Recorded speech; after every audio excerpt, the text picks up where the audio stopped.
What's up guys? Happy Friday, or whatever day you happen to be watching this video.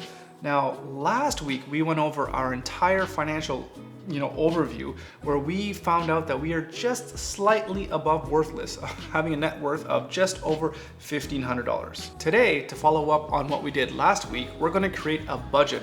Now, of course, our goal is to get to $2.5 million in less than 4 years.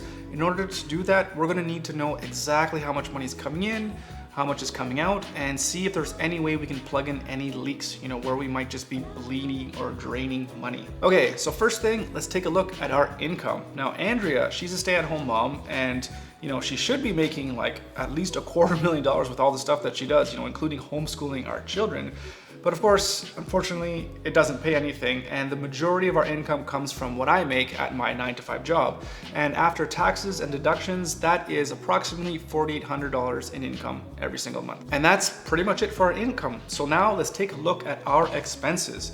Now first, we're gonna start off with our fixed expenses. Now, the number one on the list is our rent, and that's $1,512 every single month.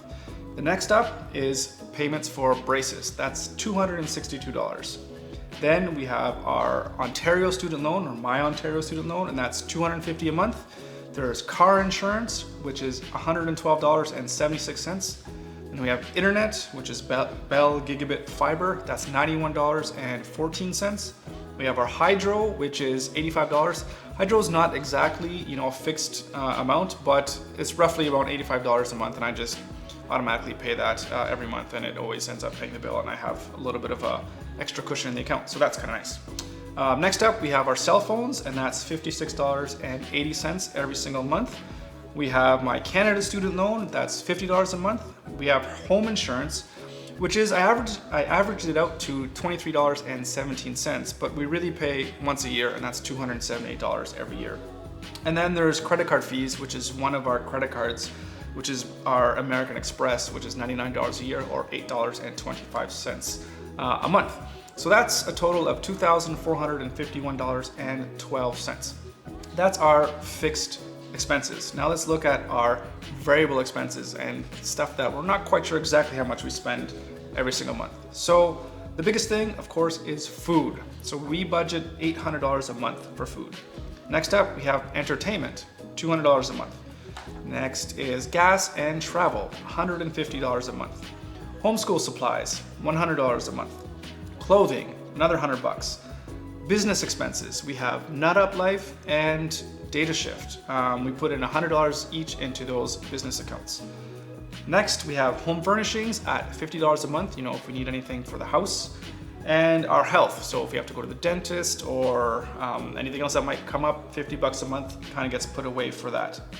And that totals $1,650. Now, combining our fixed expenses with our variable expenses, that gives us $4,101.12 of expenses. Now, subtract that from the $4,800, and that gives us just shy of $700 a month in, extra money. Now, if we had absolutely no more debt, instead of being able to save $700 a month, here theoretically according to our budget, we'd be able to save $12,060.88. Now, it is tempting right now that instead of having that, extra $700, to taking all of that and putting it into debt repayment. But I don't know, is that the best thing to do? I'm not sure, so let's think about this for a second. Keep in mind that pretty much all of our debt right now is at 0% interest until 2023, which is pretty awesome.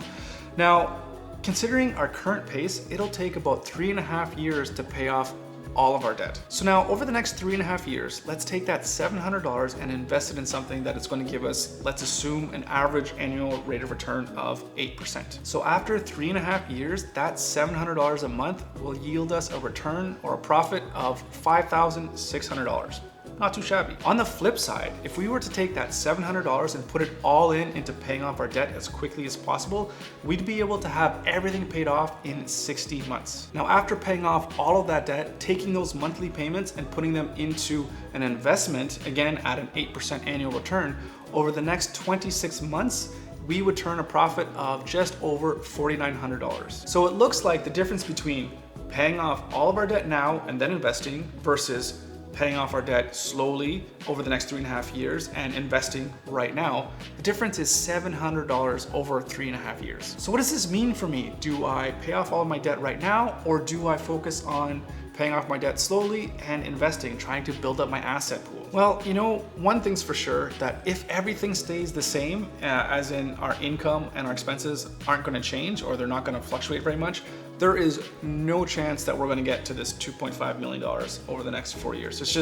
It's obviously impossible. So there's gonna need to be a huge influx of cash flow coming in, and we're working really hard on that. So stay tuned, we're gonna be talking a lot about business and entrepreneurship in the next coming weeks and months. So right now, I think I'm leaning towards, you know, it doesn't really matter if I pay down all my debt right now or pay it off slowly and start building assets right away. But there's one thing that I think is really important to mention here, and that is this intangible of not having any debt is like this weight that can be like lifted off your shoulders, right? Like imagine not having to owe anybody any money at all, right?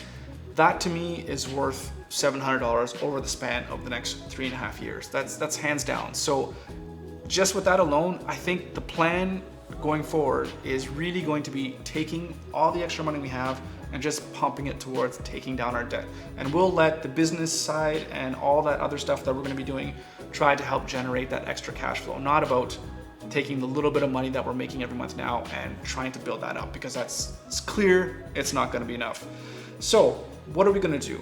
We're going to be tracking our budget. We need to track every single penny that is flowing in and out of this house. So to that effect, I've created this lovely spreadsheet, and in the description below, it's completely open and available to you. So if you want to get a copy of yourself to use for your own budgeting, have at it. But for our budgeting, everything is going to be on there, so you'll be able to see it kind of in real time. So whenever I update it and actually add in our expenses, you're gonna be able to see it. So it's all, like I said, it's down and dirty, and everything here is gonna be out in the open.